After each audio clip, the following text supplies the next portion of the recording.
Getting ready to take on your lawn? Make your first move with the reliable performance and power of Steel tools.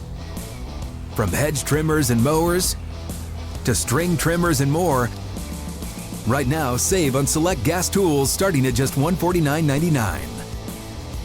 Real Steel. Find yours at steeldealers.com.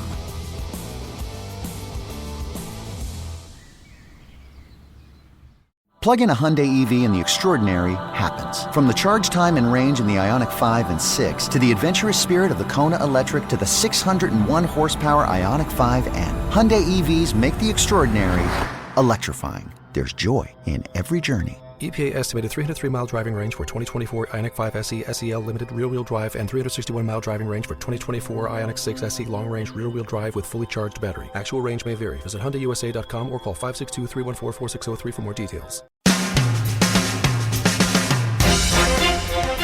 Giants Extra Point is brought to you by Citizens, the official bank of the New York Giants. Citizens is made ready for Giants fans. Hackensack Meridian Health keep getting better. Peerless Boilers, the world's best built boilers. And by Moody's. Decode risk, unlock opportunity. Learn more at Moody's.com. The Giants fall to the New York Jets 10-6 here at MetLife Stadium. The preseason finale. The Giants with over 40 players not playing in this game, whether because of coach's decision or injury. So you really did not see many of the starters out there in this game. John Schmeelk, Jonathan Casillas with you from the visiting radio booth at MetLife Stadium. JC, these are a lot of guys, quite frankly, playing this game that are unlikely to be on the initial 53-man roster. We did have some injuries we'll get to, but what players did catch your eye as you were watching this game today? Well, number one, the guy that just jumps right off, if you look at the stat sheet, KJ Cloyd, 16 tackles, a couple TFLs, and it just felt like watching him, he was in the zone. He likes to celebrate. Yeah, he does. Yeah, but he's physical. He's downhill. He was playing in the backfield a lot. A lot of the tackles were like kind of at the line of scrimmage or like 1 or 2 yard gains. Played downhill. That's what you want to see from a linebacker. He made a case tonight. He made a big case tonight. And that's a position where the Giants have a lot of injuries. So there could be an opportunity there depending on what the health situation for guys like Carter Coughlin, guys like McFadden, players like that to see maybe one of these linebackers can figure out a way to slide on the team. Now, the one thing we should touch on before we take our first break, JC, is the injury problems. Two guys that are expected to maybe, one, yes, a starter. The other one, certainly a primary backup on this team. John Michael Schmitz, he got rolled on a little bit. He had to leave the game with an ankle injury. Evan Neal re-injured his left ankle. He was ruled out for the game. But John Michael Schmitz is supposed to be the starting center. Evan Neal is supposed to be the backup tackle. Not great to see those two guys go out. It is important to note, neither guy got brought to the back. Neither guy got x-rays. Both are just standing on the sideline with their sneakers on in the second half. So there's no way to tell how serious they are, but it doesn't seem to be serious long-term. Right. It was good to see that they were still out there. Because if you have a lower body injury that's serious, they're going to take you back. They're going to get you off your feet. They might even take you to the hospital. Well, there's things that happen. Ice on you. They're going to wrap it in ice. Like they weren't even wrapped up with ice or anything like that. I guess that's good news moving forward. We don't know, though. We're not doctors. We weren't on the sideline. We weren't down in the training room. So we'll see. But they are huge injuries, and that's going to set them back, even if they have to miss a practice or two, which at least that will happen, given whatever injury it may be. No question about it. Tonight's game breakdown was brought to you by our local Ford stores. One engine drives this team. For current offers, visit buyfordnow.com. Ford, official truck of the Giants. When we come back, Brian Daboll takes the podium on the WFAN Giants Radio Network. You're listening to Giants Extra Point on the WFAN Giants Radio Network. Giants football is brought to you by Verizon, the official 5G network of the New York Giants. Verizon, America's most reliable network. We're back here on Giants Extra Point, post-game show right here on the WFAN Giants Radio Network. 10-6, Jets defeated the Giants in the preseason finale. We'll be hearing from Brian Daboll at the podium in just a little bit. We'll have audio from the locker room as well as players react again to this final preseason game. JC, Tommy DeVito, not a super productive game through the air. Did show off his legs a little bit. How much do you attribute the Giants' lack of offensive production to him, or was it everything that was going on around him, including fairly porous offensive line play? I think the Jets had 7 sacks in the game. 8 sacks. Oh, I missed one. Sorry. Yeah. Eight sacks against Tommy DeVito. Some were his fault. Some were the all-line fault. Oh, they won some the were last drive. That coverage. made it 8. I forgot about Yeah, that. some one. of That's the coverage sacks. But what I did see from Tommy was, even though on one of the last drives he got sacked pretty early in the drive, and he still managed to get the ball down the field, which is a good thing. Some drop passes there, some guys getting beat right away. But we're talking about second or third string guys. Not everybody's going to play in the NFL. And that's what you see out here today. It's a rough game to watch a little bit, But like I said, there were some guys that played lights out. Cloyd being one of them. I don't think Tommy DeVito hurt himself. I think he did what I think kind of expected from him. You know what I mean? Like he threw a couple good passes late in the game. He showed his toughness. He showed his escapability from the pocket. His ability to create on third down and get the first down. It sounds like we have Brian Daboll down at the podium. Let's listen in.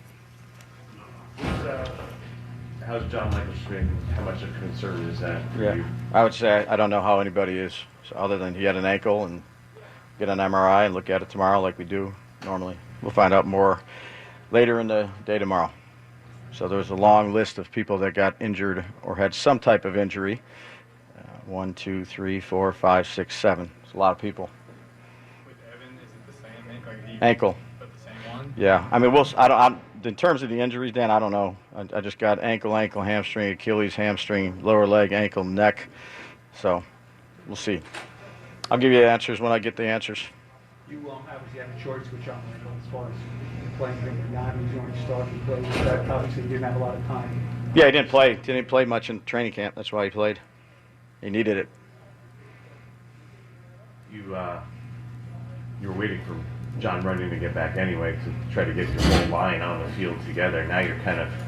Well, we'll see. I mean, maybe it's just we don't know what it is yet, so we'll see how it goes. The big picture, how important is it for you to make sure you get those guys as a group on the field at least once, right? You haven't had haven't had them yet. Yeah, it'd be nice to. Going into not playing, I don't think any of the draft picks, some of the guys. Yeah, I mean, one, I think we've practiced the right way. We had 140 plus snaps of more team reps in pads than we did the year before. We had over 500 more team reps when you include OTAs and training camp than we did the year before. So in terms of the planning and the preparation, plus we practiced against two teams. So that was the reasoning, Dan. What did you see from Tommy today? Yeah, go back and watch it. Go back and watch it. He's a competitor. Yep. How like Cloyd do anything for himself with 16 tackles, or is that? He was active. Yeah. Again, there's a lot of discussions we need to have tonight, and over the next couple of days, we've had a bunch of them. But certainly, when guys play well, you go ahead and you reevaluate and make sure you're doing the right thing. Again, whether that's the active roster, practice squad, all those decisions will be made. I know John Michael hadn't played a lot because of the shoulder, but why did you feel like he needed? Because he's a lineman and he needs it. He needs it. Offensive linemen need to lean on people, need to pass block, they need to run block, they need to be in the trenches. And he's a second-year guy that we're counting on being a starter for us, and he hasn't been out there.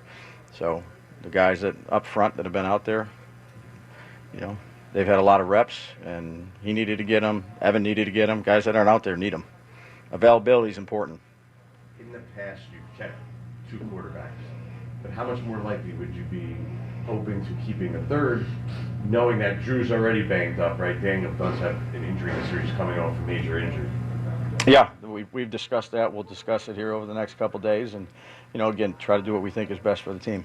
Would you expect to keep three quarterbacks in this? Yeah, I'd say roster decisions right now at 11 o'clock on Saturday night, whatever it is. We'll talk about that tomorrow as a staff. The next day, make our decisions. We could release some people tomorrow. We'll see how it goes. You're still up in the air about whether Tommy does earn a roster spot? No, I have confidence in Tommy, but I'm not going to get into roster decisions right now, right after this game. You have any sense with Drew? Do you have no limitations or some limitations? Yeah, not right now. No. Where were you at? You said you had some discussion about the roster. Like, how many spots were up for grabs in your eyes tonight, or like 10? Yeah, no, I respect the question. I'm not going to get into particulars of roster or decisions or anything like that. These guys just played hard, the guys that played. I respect what they did. A lot of them competed, 60 minutes. Some played a ton of plays, and,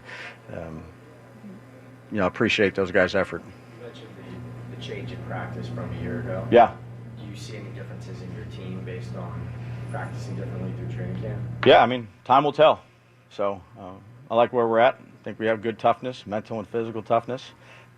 We still have a week left to go in training camp. I told those guys in there we're still focused on the New York Giants, and we'll have a bunch of good periods. We'll have another day in pads this upcoming week.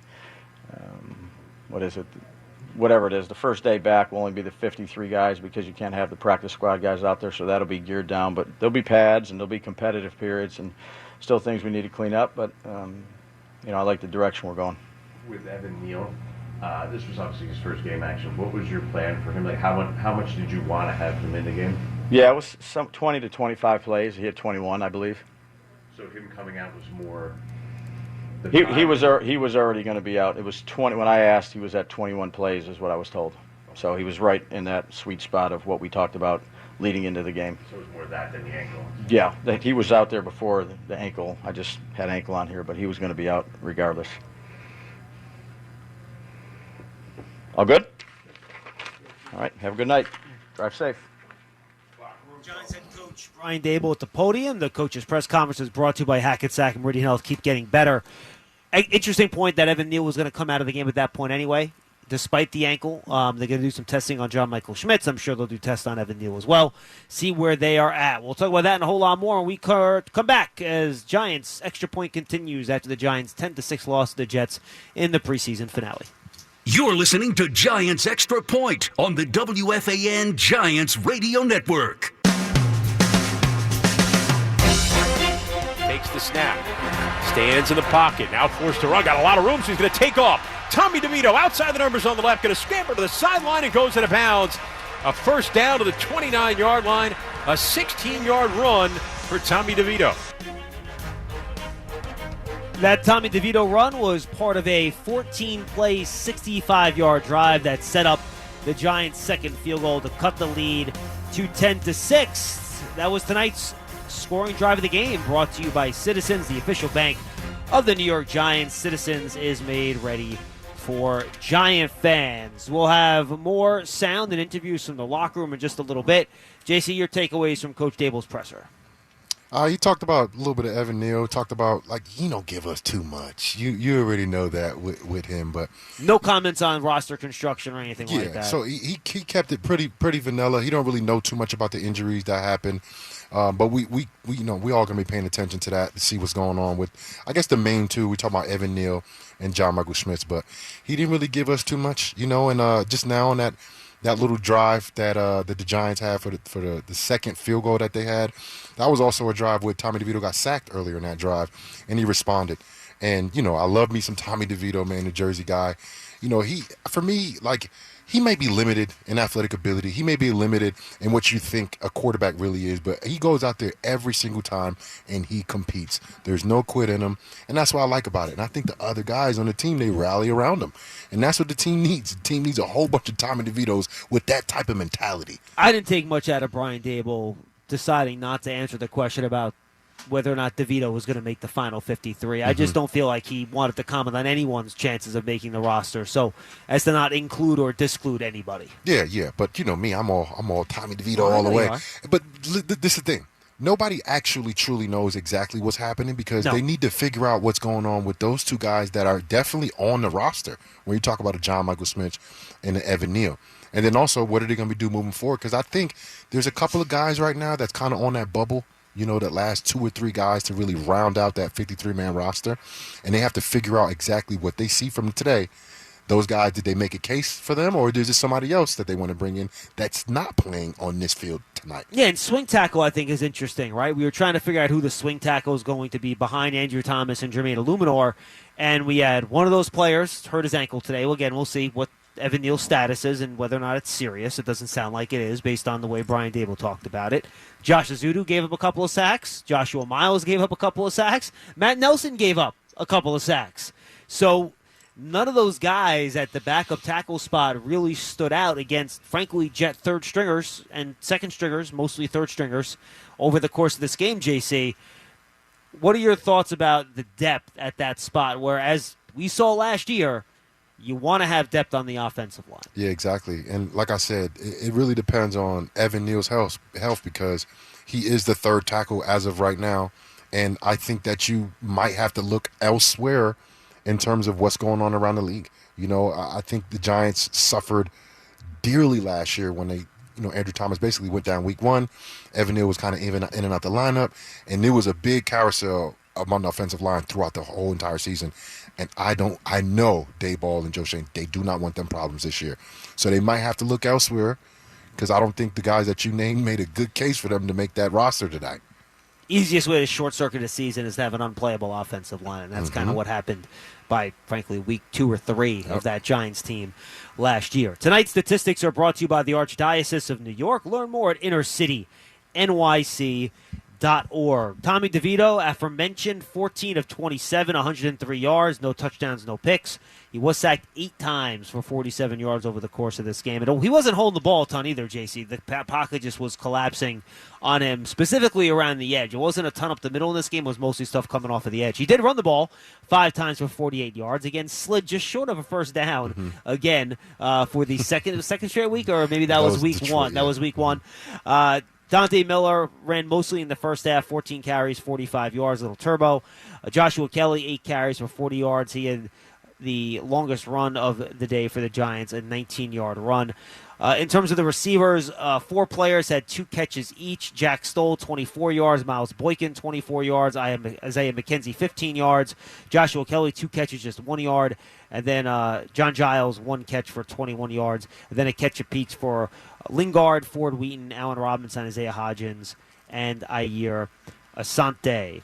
Jimmy Gillen punted 6 times for almost 300 yards, a 49-yard average. Isaiah McKenzie had 3 punt returns for 11 yards in this game. The Jets were just kicking the ball out of the back of the end zone. They weren't messing around with that. The Giants did fumble it 3 times with 1 loss. That was the opening kickoff to Ayer Asante, who did fumble it, and the Jets recovered it. And Isaiah McKenzie had a muffed punt, which the Giants did manage to recover. The Jets did outgain the Giants 288 to 199 in this game, something I'm sure head coach Brian Daboll does not want to see. The Giants just 3 penalties for 25 yards. That's a good number. That is very low, that I'm sure the Giants were pretty happy about. For the Jets, they ran the ball particularly well in this game, 135 total yards, including 83 for Israel Abanaconda. I was including a 45-yard touchdown. And then Valade, the receiver, 6 catches, 62 yards to lead the way there, and 3 catches for 29 yards. Martinez completed 12 of 20 passes for 99 yards, and Peasley completed 5 of 11 for 75 yards. I want to ask you about Isaiah McKenzie on special teams, JC. With the injury to Gunnar Olszewski, the feeling is that cinched up maybe might be strong, but we felt he was certainly the leader in the clubhouse to be your returner once the regular season started. But you had what you call a fire play on a punt catch where he yelled "scramble, scramble," and the ball still hit off Bryce Ford Wheaton. We don't know whether or not he communicated that properly or not. There's no way for us to know. We're not down there listening. But it was still a fumble on a punt hitting off the return player's leg. He was one of the hold-up gunner players. And then he also muffed a punt that landed around the 10-yard line on the right side of the field. So for a guy that's a veteran that's supposed to be sure-handed, didn't love the fact we saw some of those issues on punts. Yeah, and, due to the Giants' history the last 2 years with punt returns, I mean, we've been here like, what is going on? We've seen multiple guys get the job, and it really wasn't shored up until Gunnar Olszewski took over that role. And with him being down, McKenzie was the guy that was, the incoming guy that's like, hey, you're going to be the returner, which is huge. Now that kick return is back now, punt return is always one of the most important plays because punt is on the other side of that. And he muffed one, literally one dropped on the floor, and the second one kind of bobbled it too. So I don't think he made a great case for him being the primary returner, which the Giants pretty much need, especially if Gunner's going to be out. Who knows how long he's actually going to be out for. Giants TV, presented by Bob's Discount Furniture, is the official connected TV app of the New York Giants, available for free now on Apple TV, Roku, Amazon Fire TV, and inside the Giants mobile app. Stream game highlights, interviews, TV shows, and more exclusive video content with Giants TV. We'll come back. We'll hear from the players that play in this game from the locker room when we return on Giants Extra Point. Once again, the Giants fall to the Jets in the preseason finale, 10-6. You're listening to Giants Extra Point on the WFAN Giants Radio Network. High formation, 2nd and 3 on the 40 of the Jets. They'll give it this time to Kelly. Josh Kelly just gets into the secondary. He's busting through tackles, and he's going to be taken down at the 21-yard line. A gain of 19 for Joshua Kelly. Played the last 4 years with the Los Angeles Chargers, just joined the Giants over a week ago.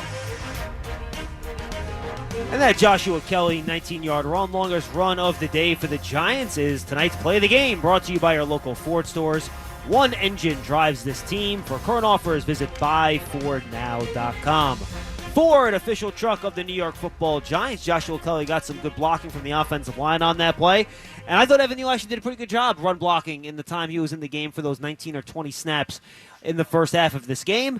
Our very own Pete Hoffman had a chance to talk to him after the game. Got his mic in a media scrum around Evan Neal. Let's listen in. Probably going to get a scan tomorrow, but as far as how I'm feeling, I feel okay. So I don't think there's anything going on. You're not worried about it? No. How would you assess how you played while you're out there? I feel like I played decent. I mean, obviously it wasn't ultimately up to my standard, but I mean, for my first game back in about a year, I feel like I did well in the run game. Pass protection, I was okay. I gave up the one sack, took a bad set angle. But haven't had the opportunity to take many live reps up to this point, so just kind of like getting back into the game. Because, I've been hurt and whatnot, but just kind of feels good to go out there and do it. How much does it help the confidence level just to be able to get game action in like this?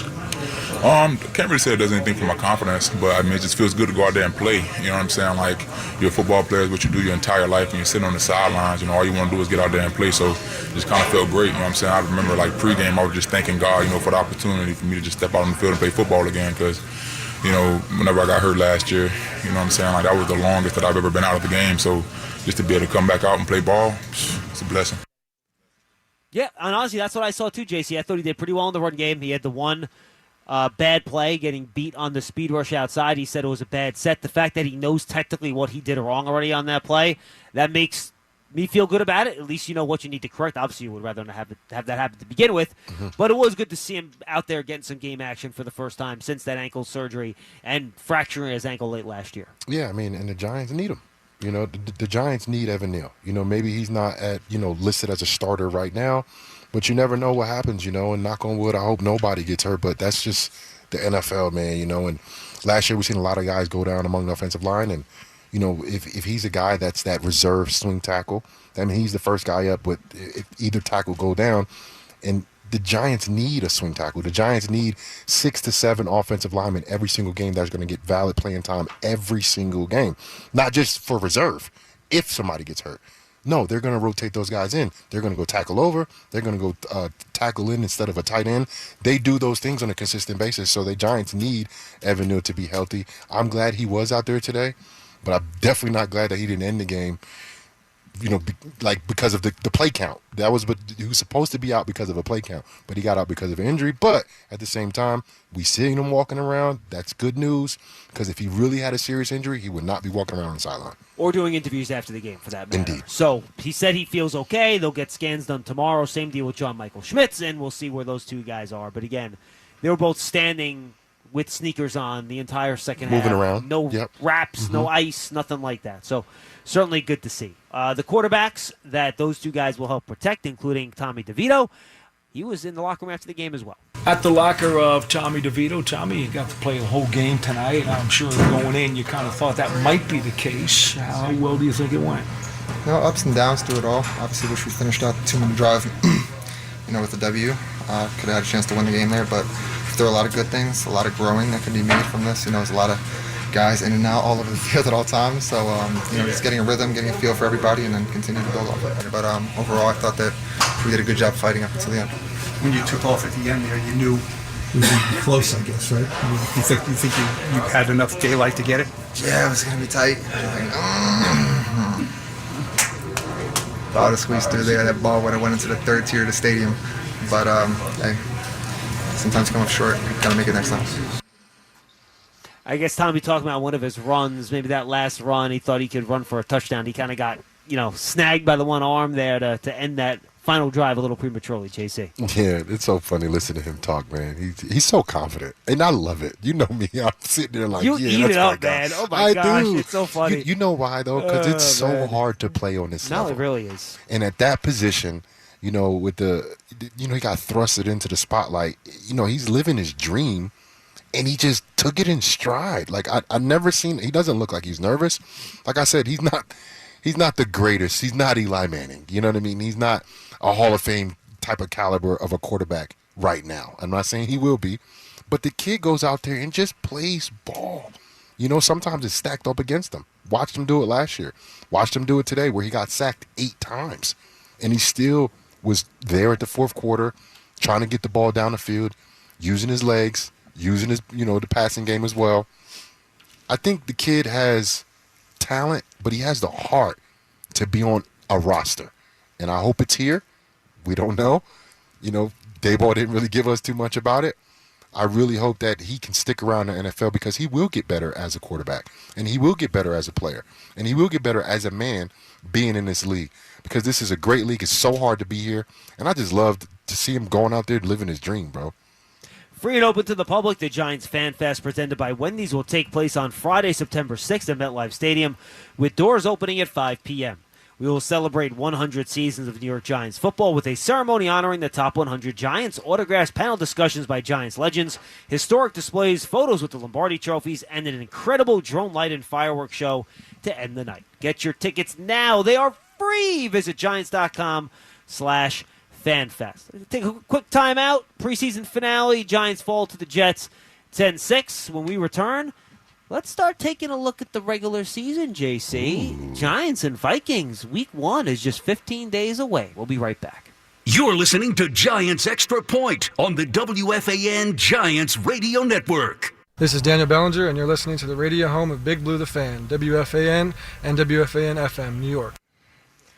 Run or walk with Giants legends. The Giants Foundation will host a 5K racing kids run presented by Quest the morning after the Fan Fest on Saturday, September 7th at 9 a.m. at MetLife Stadium. Their proceeds will benefit the Giants Foundation. All participants will receive a commemorative T-shirt. After the race, stay for a post-race festival with appearances by Giants legends and a live DJ.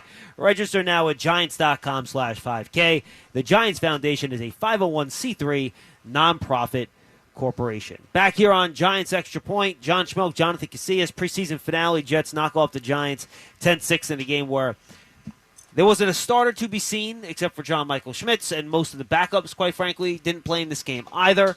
Guys that were assured roster spots, more than 40 players for the Giants were not ready to, well, I shouldn't say ready to play. They were in pads on the sideline, but they were not, the plan was not to play over 40 players today, whether it was because of coach's decision or injury. I do like that everybody was suited up, though. Why does that matter? Because it seems like everybody's ready to go. We're all in together. Even though I'm not playing as a starter, I'm still watching my guy. I'm supporting him. Don't we get some pads? You can wear them up here during the broadcast. Would that make it happen? No. Listen, I would love to be on the sideline and I'm not playing, not in my pads, because it's not comfortable. They're just sitting in your pads the whole time. But it shows unity. It shows, that the team is together. I'm not saying like the Jets are wrong for doing what they were doing. Well, all of their starters, they were in street clothes. They had no chance of getting in. Not that the guys that he slated not to play, that they were going to play, but there were guys that were ready. I mean, Tyrod was dressed up over there just in case something happened to one of their couple quarterbacks that was playing today because, anything happens, it's the NFL. And I was shocked to see they had 5 quarterbacks, by the way. I didn't know that either. Wednesday. Right. Now, one of them was Jordan Travis. He's still coming back from injury, but still. Right. That's a lot of quarterbacks. Yeah, it is. I thought that was funny. All right, guys, we're going to open the phone lines here. 888-808-1019. 888-808-1019. I am going to mess that up. I'm still thinking of the old 718-937-6666 number from like 15 years ago. 888-808-1019. We'll take your calls as we get ready for the regular season, JC, which kicks off in just 15 days. The Giants and Vikings right here, 1 o'clock, MetLife Stadium. The culmination of a weekend of celebration for the Giants' 100th season. The Vikings will be starting Sam Darnold at quarterback. J.J. McCarthy, who, by the way, I don't think was going to start in Week 1 anyway. He's hurt. He's out for the year. He tore his meniscus. So Sam Darnold will get the start. And when you look at the Vikings, they have a very talented offensive group. Absolutely. We'll see about Jordan Addison. He's had some off-the-field stuff. I don't think his suspension has come down unless something's happened in the last hour or so that I have not noticed. But you're going to have Jordan Addison and Justin Jefferson, a wide receiver. T.J. Hawkinson is still not back from that knee injury he suffered late last year. But they have a good offensive line. We know Justin Jefferson might be the best wide receiver in football.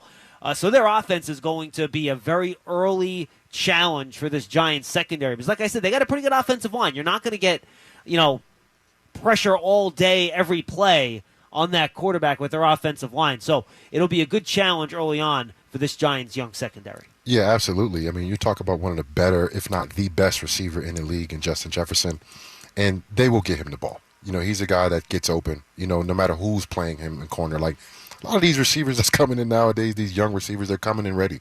And that's what we're seeing from neighbors. It's something with the LSU, the Ohio States of the world. They're putting out and receiver is not an easy position to play. Some people think it's easy because you can go ahead and play receiver when you're young. Somebody just throw you the ball. I'm a wide receiver. I catch the football. That's not how the NFL is. You have to adjust routes on the go. Some people just cannot process information that quickly. But this guy, Justin Jefferson, he's been doing it every single year that he's been in the NFL. And if he's not hurt, he's out there catching 10 to 12 passes a game. And he's out there putting double coverage. So the Giants will have to have not just a corner, they have to have a game plan against a guy like that. And I want to see what Bowen creates for him because there are special guys in the league that you have to account for. Justin Jefferson is that guy. He's that elite player. When you show up to practice, Monday, Tuesday, whenever that is, you start scouting the team out, he's on the board first. We got to figure out a plan to stop him. So it'd be good to see what they come up with. And I forgot to mention, brought in a brand new running back. The Vikings could not run the ball last year. They had Alexander Madison. He ended up stepping in there and being their starter. Did not work out. Now they have Aaron Jones. Yep. And when Aaron Jones is healthy, and right now he is 100% healthy, that dude is one of the best running backs in football. Absolutely. Not a big guy, but he runs hard, runs behind his pads. Good receiver. He's been in the league for a while, did a lot of great things up in Green Bay. So definitely expect them to not only just, be a run first type of team, but then also pass the ball, but to protect your quarterback. There's no better thing than having a great number one wide receiver, which they have, and then a great ground game. So I expect the Giants to have a heavy load of Aaron Jones and Ty Chandler or whoever else they're giving the ball to. But Aaron Jones, I got a lot of respect for him. I've seen him do some harm to the Giants back in the day when he was playing for Green Bay Packers. And hopefully the Giants can come up with a good game plan because you got to be able to stop Justin Jefferson on the outside. And every single time you walk into a defensive meeting room, no matter what game you're playing, no matter what type of methodology that the other offense has, it's always stop the run first. So let's see the plan that they have to do what they need to do against Justin Jefferson, one of the best receivers in the league, and a really talented running back in Aaron Jones, who's going to get a good amount of carries. And I know Giant fans are sitting here, they're thinking, it's Sam Darnold. Come on, guys. You saw what he did with the Jets. You saw what he did with the Panthers, seeing ghosts, all that stuff. But, guys, he was with Kyle Shanahan last year. He stayed in the same system, even though he's with a new team in Minnesota. And maybe not so low-key, maybe low-key for casual fans. Kevin O'Connell is one of the best offensive coaches in football. That dude knows how to scheme up an offense. Again, it's the same system that Sam Darnold was in the year before in San Francisco with Kyle Shanahan. We didn't really get to see him play much. But this could be a Sam Darnold revival season. Like when we're sitting at NFL awards in, what is that, February? Super Bowl weekend, right? Second week of February. He could be comeback player of the year award material this year. So if he can just cut down on the picks, we know he has the physical ability. He's got the arm. He can run a little bit. Can he get rid of some of those mental and physical mistakes that have plagued him over the course of his career, like the big interceptions, things like that? But again, just don't underestimate what Darnold can do in that offense run by Kevin O'Connell. Yeah, but I also don't expect the Vikings to go ahead and try to pass the ball with him 50 times. Right. I think they're going to try to rely on Aaron Jones. They're going to try to rely on their defense, a new and improved defense with, a potential Hall of Famer in Gilmore, adding him to the mix of the group. And hopefully they can slow teams down so they don't have to pass the ball 50 times a game and get into a throwing match where you have to see Sam Darnold throw the ball effectively downfield the whole second half. like I said, the quarterback's best friend, you got three things. I'm adding one. I said two. Now it's three now. We're up to three. You got to have a great wide receiver, a great number one wide receiver, which the Vikings do have. You got to have a great ground game, which is a running back included with your offensive linemen, receivers, and tight ends, and then a defense. That slows the game down for the quarterback. That makes sure that the quarterback doesn't have to do too much, and I think that's the Vikings' plan this year, because you don't want Sam Darnold going back to his old ways when he was playing here not too long ago. So like I said, I'm excited to see the game plan. This is the year where, this is the time of the year where you're just anticipating. Rosters are getting set on Tuesday, right? That's the final roster cut downs on Tuesday. So 4 p.m. Excited to see basically who. I think we got a great idea of like maybe 46 to 47 guys on the active roster, but there's like those 6 or 7 guys that I'm excited to see who those guys are going to be. And like I said tonight, I think KJ Cloyd made a case for him to be on a roster. And we'll cover all that, by the way, on Big Blue Kickoff Live this week on Giants.com and the Giants mobile app at 12:30 every day. We'll give our roster predictions. We'll react to what happened on the roster. We got a set time, baby. Yeah, with 12:30 the rest of the year now, folks. Okay. We're good to go. And then we're going to have a Giants Huddle podcast reacting to that Giants roster at the Tuesday afternoon as well. So make sure everyone goes and checks that out on the Giants Huddle podcast, and, of course, Big Blue Kickoff Live. Just search for them on your favorite podcast platform. We're going to get to the Vikings defense in a second, but first, let's go to a call. One of our regulars from Big Blue Kickoff Live is Cliff in Manhattan, joining us tonight on the WFAN Giants Radio Network, and you guys can join us as well. Give us a call. The phone number, again, is 888-808-1019. Cliff, what's going on, buddy? Hey, guys. Thanks for taking the call. The post-game callers need a preseason, too, The offensive line, it can look discouraging. You see Tommy DeVito getting sacked 8 times in his usual, position, folded up on the field there, being a punching bag. But the big difference from seeing that the last time, including when we played the Jets in the regular season, is that those aren't the guys that we're going to be putting out there. Almost none of them. And the big difference is that the guys that Joe Shane addressed weren't just like new starters; they were new backups, and they're all veterans. And they're not the really old veterans. They're veterans that are in the middle of their career, not at the end. And so they're really still looking pretty solid there. Now it's discouraging that Evan goes out because. It sounds like he was only going to be in for 4 more plays anyway, and they had it figured out just right how much his ankle was ready to be ramped up for. So hopefully it's not too much of a setback. But what that reminds me of is, I've been rooting for the 3 linemen that he drafted in his first draft, with Evan, Azudu, and McKeithen. I'm hoping we can strike it rich on at least 1 or 2 of those guys. And I'm hoping that I didn't see McKeithen tonight maybe means he's already in, and that he's a guard, and that maybe Azudu's problems have to do with the experiment of making him the swing tackle, and that they know he can play guard and maybe even have some confidence there. What do you think? Yeah, I don't. It's a good question. I'm not sure if McKeithen played any snaps tonight. Let me see if I can check on that. Now that you mentioned, I don't remember seeing him out there either. Did McKeithen play any snaps tonight? No, he did not. They didn't tell us he wasn't going to play, Marcus McKeithen, tonight. I'm not sure if a late injury came up or something like that. That's interesting. I do not think he is guaranteed a roster spot, to be totally honest with you. He was playing with the 3rd string most of the time throughout camp. But, yeah, I'm not sure why he didn't get any playing time tonight, to be honest with you. Maybe some kind of late injury came up, Cliff. I don't have a great answer for you on that. Well, I hope it means that he's still in the mix. I want to see 1 or 2 or 3 of those guys make it, because when Joe Shane comes in with Daboll with a great reputation for evaluating talent and drafting people and developing people in that position, and on the OL, and I would like to think that they made some smart decisions back then. We know from discussion on BBKL that everybody in the league would have drafted Evan Neal if they had a chance in the first round. And so there doesn't seem to be any doubt that there was anything wrong with that. But I'm really looking for Azudu and McKeithen to shine. But that's really for the longer term, for the sustained success over the long period of time, where we want to see, the guys that you drafted be your offensive linemen that at least one becomes elite. I mean, I guess I can wait on that if we can be functional all year, which we have every reason to be confident we can be, and that we won't have to see the quarterback sitting on the ground all the time. Cliff, appreciate the call. Good stuff. Guys, injury report very quickly tonight. It's unfortunately rather lengthy. Timmy Horn, I think, was the first play, right? Left with an Achilles injury. At least it was the first drive. Ogiogufo had a hamstring injury.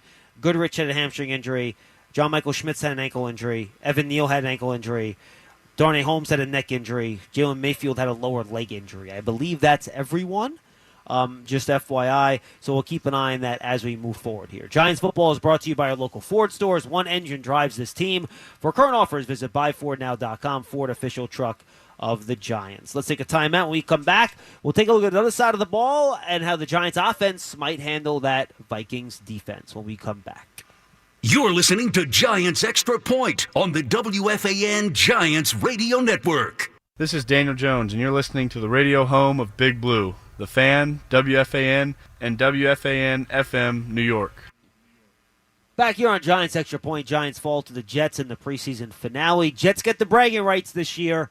They defeat the Giants in their little cross-town rivalry, cross-state rivalry, whatever you want to call it, 10-6 in a thrilling game here at MetLife Stadium to wrap things up. We got one touchdown, 3 field goals, but luckily the regular season around the corner, JC. I know I'm tired. I love watching practice and watching training camp, but I'm ready for some real football now, and we're going to get into 15 days. And we know the Vikings offense is very strong.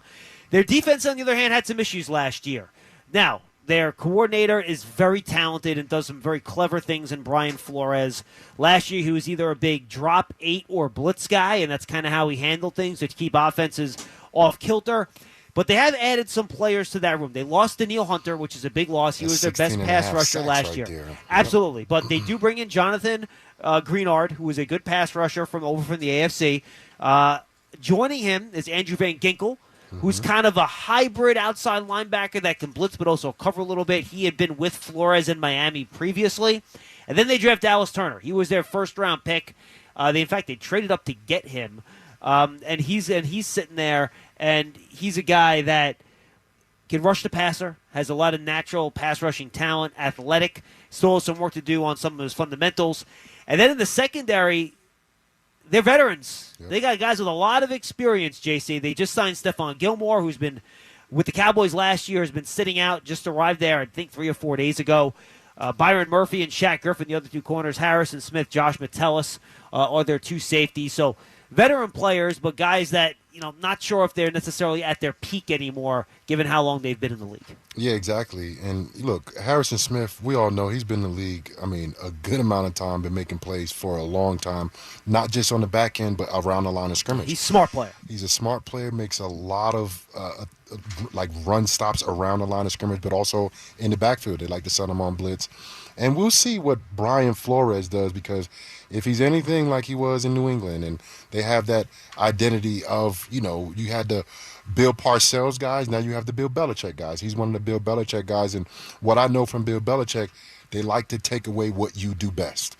So week 1, what do the Giants do best? I think that's a huge question right now. Well, no, here, and I'm going to serious question. Your defense, and you're going up against this Giants offense. Let's be honest. How do you have any idea what this Giants offense is going to look like? The guy that was the centerpiece of everything that they did in Saquon Barkley is gone. Unlike last year when you had a completely unworkable offensive line, you should have a group this year that can at least give you good enough play where Brian Daboll can call the game however he wants. Oh, hold on a second. Your play caller is different. Yeah. Well, again, we don't know that for sure yet, but it certainly looks like Brian Daboll is going to call the plays once the Giants get to the regular season. Oh, and by the way, you drafted a wide receiver 6th overall. Malik Neighbors is your number 1 wide receiver. So if you're Brian Flores, how do you plan to take away what the Giants do best when you really have no idea what this Giants offense is going to look like? Yeah, that's true. Like week 1, this is a kind of a new offense with some new pieces. Offensive line, got a couple new guys there. You have a main new target in Neighbors, and you have a quarterback who's coming back off an injury. So it doesn't really change per se week to week, but like I said, Justin Jefferson has established himself in the NFL, so you have to take account for him for sure. But when you look at the Giants offense, it's like, on third down and it's a passing situation, do we double the young receiver? Do we double Neighbors? Let me ask that. As a player, and a DC comes out and says, this guy hasn't played in one regular NFL game yet, but we're going to have two guys this side of the field in every play. As a defensive player, you like, Coach, you serious? No. Okay. You don't question. I'm just curious. You don't question the coach. And have you seen that before? Yeah, of course. I mean, we had this defense when I was in New Orleans against the Patriots where we had a triple-double. We had 3 down linemen. We had 3 guys getting double-teamed. Gronkowski, was it Julian and whoever their ex-receiver was? But not a rookie, though. Not a rookie, indeed. And that's why I'm asking. Like, isn't it weird to do that in a rookie's first game? It may be like that. It doesn't have to be a double team on third down. It doesn't have to be. Be a guy over the top. They can play coverage, whatever, on the back end of that. But it's going to be interesting to see what they do. But if I'm a defensive coordinator, if I was Brian Flores, it's not about the team we're playing, it's about us. What is our identity going to be? Are we going to be an attacking type of defense? Are we going to be more of a conservative and take, the ball when we get opportunities? Which, by the way, the Giants don't know that either because the Vikings 100%. Personnel was so different. 100%. Without their main dog who has been a dog in this league, Danielle Hunter, for a very long time, taking away 16 and a half sacks from them last year. What's going to be their identity defensively? But they're going to be led by a very talented and leader in Harrison Smith, and they got a very solid corner on the outside.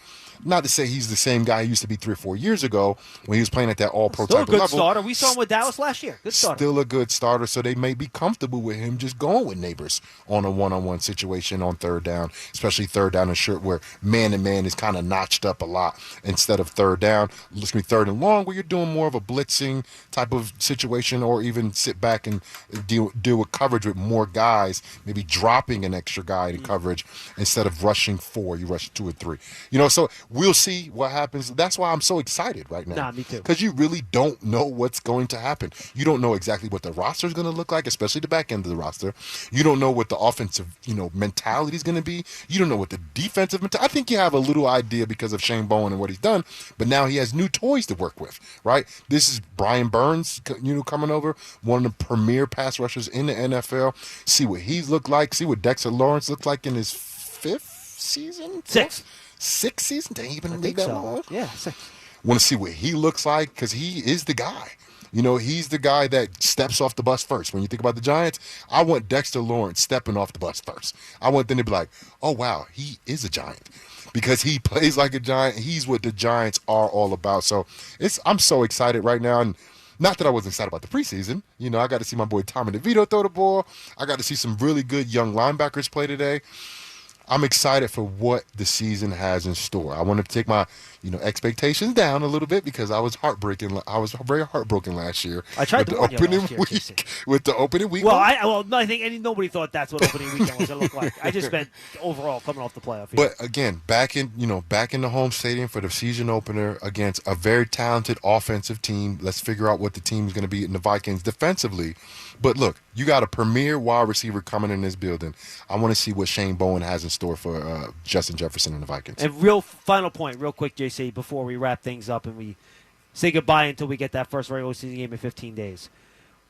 What do you think this Giants team is going to look like when all is said and done? You talk about the mystery we don't know. What do you think, though, it's going to look like? And what are we going to be saying about this team when we get to January 2025? I think in 2022, that was the identity that the Giants really wanted. That's what they really wanted, and I think it surfaced a little bit prematurely.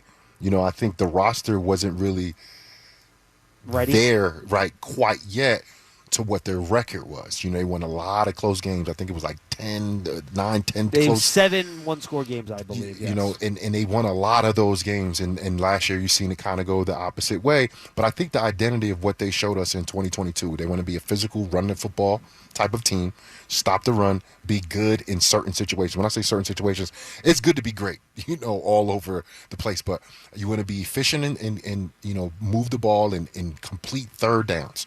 You want to be good on third downs like they were, and you want to be a good scoring team, offensively and defensively. I don't care if my team gives up 600 yards if they only got 12 points, 10 points, 14 points on the ball. And Shane Bowen's been one of the best red zone defenses in the league consistently. So I think the identity, what they showed us in 2022, that playoff team that won a playoff game first time in over 10 years, about 10 years since the Giants went to the Super Bowl, that identity was a hard-nosed, tough, physical football team that was going to run the football. When it came down to it, Daniel Jones making plays on third down and in the red zone. I think that's what the identity of, like, that's what the recipe to success will be for this 2024 football team. You know what I think it's going to be? I got to be honest with you, and I could be proven to look like a fool when all is said and done. I think this is going to be a pass-first team. I think they're opening this sucker up. I think they're throwing the ball early, often, and down the field. That makes me nervous. Good thing. Look, and it might look great. Maybe it doesn't work out. But I think we're going to know exactly what the Giants have on offense, throwing the football, once this season is over. I think they're handed it to the quarterback, and they say, look, Daniel, Saquon Barkley's not here anymore. If you go back to Brian Daboll's history with Buffalo, Brian Daboll liked to throw the football now. Yeah. They drafted a guy 6th overall. Their slot receiver is a 2nd-round pick. Their outside receiver is a 3rd-round pick. And then you have Darius Slayton, who's been their top wide receiver over the past 5 years. That's where they've invested the pieces. They invested the pieces in pass protection. That's where they've made their investments. I think they're going to throw the ball an awful lot this year, and I think week 1 against Minnesota, they're going to have some success doing it as well, to be totally honest with you. It's a huge year, not just for the Giants, but specifically for Daniel Jones. You know, he's a guy that basically got the keys to this beautiful organization in the New York Football Giants. It's up to him, I think, in terms of success of this team, it's basically up to his arm. Yeah, that's look, what you're saying, and I'm thinking not just his arm, his legs as well. Oh, absolutely. Yeah. I think I agree. If he can be as efficient as he was in 2022, but also be a little bit more overall productive. Prolific. He has to throw that ball down the field. Throw for 4,000.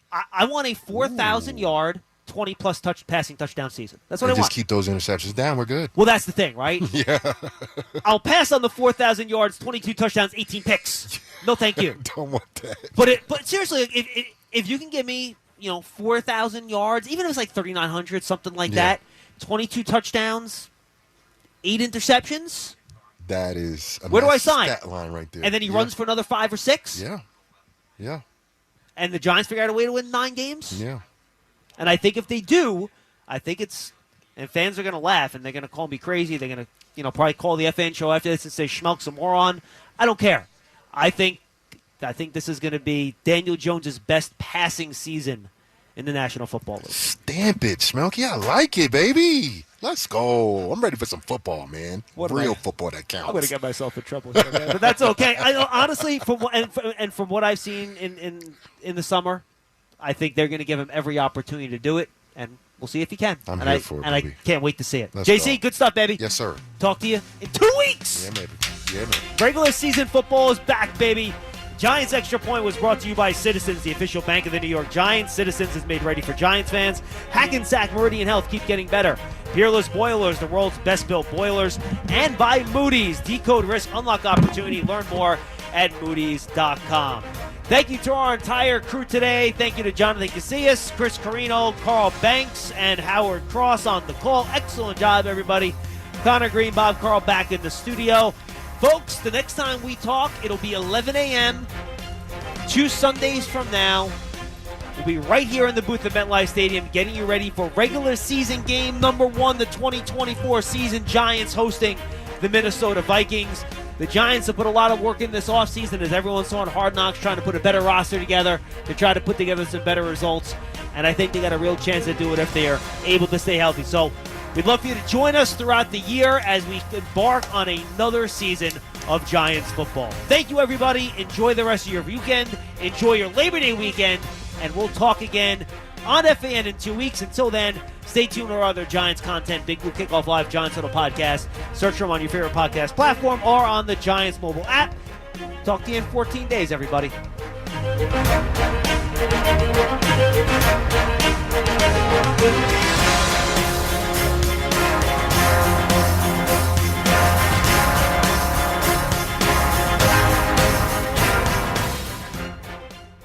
There's no better place to watch live TV this fall than Hulu Plus Live TV. Why? Because you get your favorite sports like football, local channels, shows, and so much more. Plus, get Hulu's entire streaming library with Disney Plus and ESPN Plus included with your plan.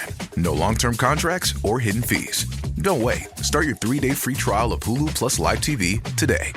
Live TV plan required. Access content from each service separately. Offer valid for new and eligible returning subscribers only if available. Terms and restrictions apply. Learn more at Hulu.com.